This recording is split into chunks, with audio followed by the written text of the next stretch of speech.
When a massive steel hull meets a million tons of moving water, the forces of physics are entirely unforgiving. Long before a vessel drops its mooring lines, the chief officer must mathematically prove the ship will survive the open ocean. Maintaining seaworthiness requires managing a 3D stability matrix, intersecting axes of vertical stability, transverse list, and longitudinal trim. We begin at an 8,000-ton displacement, with an initial center of gravity 6.00 meters above the keel. Finally, we integrate cargo loads, correct list, and evaluate slack tanks. Maritime stability is a state of dynamic equilibrium. A calculation error in any single axis of this matrix guarantees catastrophic structural or operational failure the moment the ship encounters heavy seas. We evaluate the vertical axis by tracking our cargo operations to find the new solid center of gravity. We start by logging our initial state into a moments table, giving us a baseline moment of 48,000 ton-meters. First, we load 1,500 tons of heavy machinery low in the hold. With a kg of 3.00 meters, this adds 4,500 ton-meters to our total. Next, we load 500 tons of containers high up on the deck. At a kg of 10.00 meters, this high riding weight generates an additional 5,000 ton-meters. Finally, we discharge 400 tons of ballast water from the double bottom tanks. Removing weight at a very low 0.50 meter kg subtracts 200 ton-meters from our total moment. We sum these individual moments to find a final total moment of 57,300 ton-meters. By summing the weights, we find our final sailing displacement is 9,600 tons. Dividing the total moments by the final displacement reveals our newly calculated solid kg, 5.969 meters. But this baseline calculation relies on a hidden assumption. It assumes all mass on board is perfectly solid. Down in the hull, a centerline heavy fuel oil tank sits exactly 30% full. This creates the free surface effect. As the ship rolls, the inertia of that slack fluid rushes across the tank. This lateral movement acts as a virtual upward shift in the ship's center of gravity, making the vessel more top-heavy. To calculate this mathematical penalty, we need three variables: the tank's 15-meter length, its 12-meter breadth, and the heavy fuel oil's density of 0.90. Step 1 is calculating the moment of inertia for the fluid surface area. By dividing the length times the breadth cubed by 12, we get an inertia value of 2160. We multiply that inertia by the fluid's density, then divide by the ship's 9,600-ton final displacement. This gives us our free surface correction, a vertical stability penalty of 0.203 meters. Based on the ship's hydrostatic data, the solid GM sits at 0.831 meters. We subtract our 0.203 meter penalty from that solid number to find the operational reality. The final effective GM is 0.628 meters. The vessel remains safely positive in the vertical plane.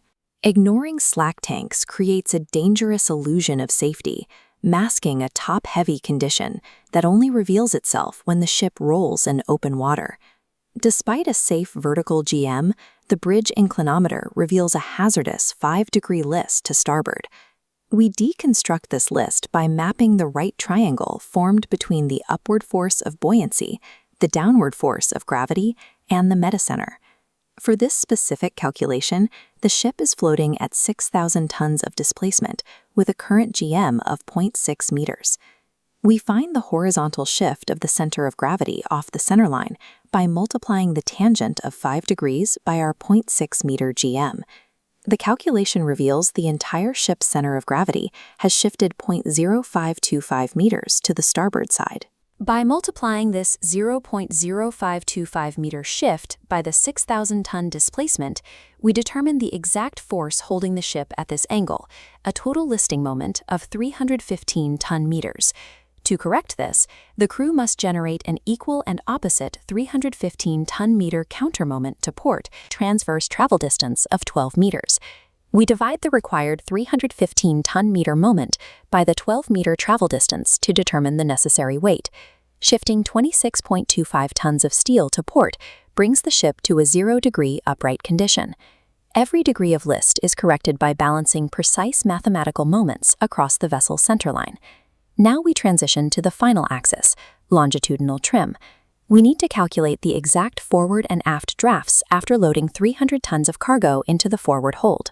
Trim revolves around the center of flotation, or LCF. This is the hull's longitudinal pivot point. On this specific hull, the LCF is located 50 meters from the aft perpendicular. Loading weight triggers two distinct phases. Phase 1 is parallel sinkage. The added mass forces the entire hull straight down into the water uniformly before any rotation occurs. We divide the 300-ton cargo by the ship's tons per centimeter value of 25. This yields exactly 12 centimeters of parallel sinkage. Phase 2 is the change of trim. Because the cargo is loaded 40 meters forward of the LCF, it acts as a lever on the hull, pushing the bow down and lifting the stern. We calculate the trimming moment, 12,000 ton-meters, and divide it by the moment to change trim, 1 centimeter. This reveals a total trim change of 80 centimeters.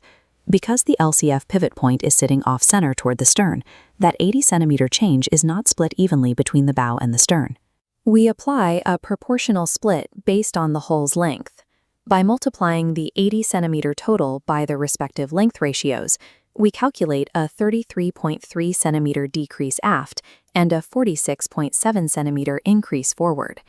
Adding these changes to our intermediate drafts gives us the precise final sailing condition, 7.587 meters forward and 7.287 meters aft.